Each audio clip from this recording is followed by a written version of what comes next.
Je reprends ma configuration de base. Un regard horizontal. Je regarde dans cette direction. Ce point est donc le centre de mon dessin. Ici, une indication angulaire de 45 degrés vers ma gauche.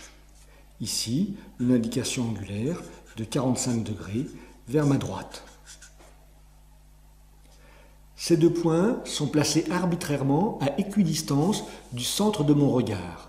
Ils sont les indicateurs de base qui fixeront la taille de mon dessin et me permettront de définir l'étendue de mon observation dans mon champ visuel. Je peux par exemple scruter une portion restreinte de cet espace ou observer une zone plus large. Mais alors, attention aux déformations. La distance qu'entretiennent ces points entre eux conditionne seulement l'échelle de mon dessin. Ces deux points extérieurs à mon dessin entretiennent une relation d'angle droit. Je trace donc un volume rectangulaire.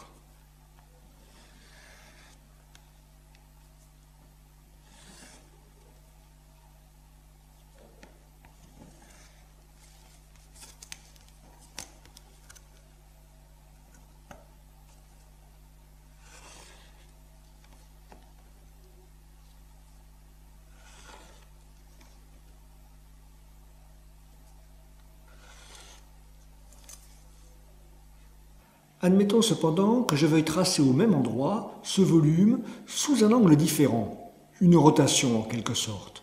Alors, la direction des parois ne se dirigeront plus vers ces deux points. Ces points, 45 gauche et 45 droite, resteront dans mon paysage visuel en tant que référence spatiale, un peu comme le bord de mes lunettes. Toujours présent et indépendant des directions de l'espace. La question est, comment être sûr que ces deux nouvelles directions entretiennent entre elles une relation d'angle droit, car visiblement, il ne s'agit pas d'un simple décalage.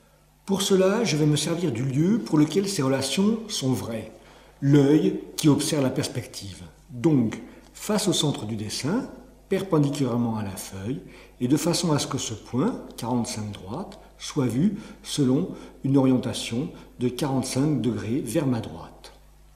Je me sers ici d'une équerre pour le localiser précisément, soit perpendiculaire au centre et selon une inclinaison de 45 degrés par rapport à 45 droite.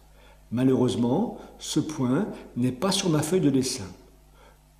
Je peux quand même me servir de ces propriétés en le rabattant sur mon dessin.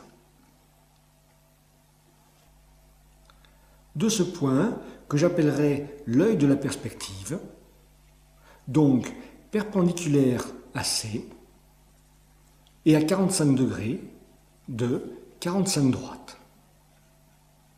Je pourrais de ce point régler toutes les mesures angulaires avec une équerre en vérifiant ou prévoyant des directions perpendiculaires entre elles.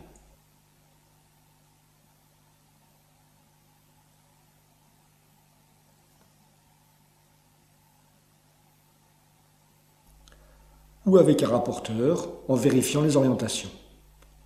Ici 45 degrés, ici 0 degré. Et pour cette paroi, qui se dirige dans cette direction, précisément 33 degrés.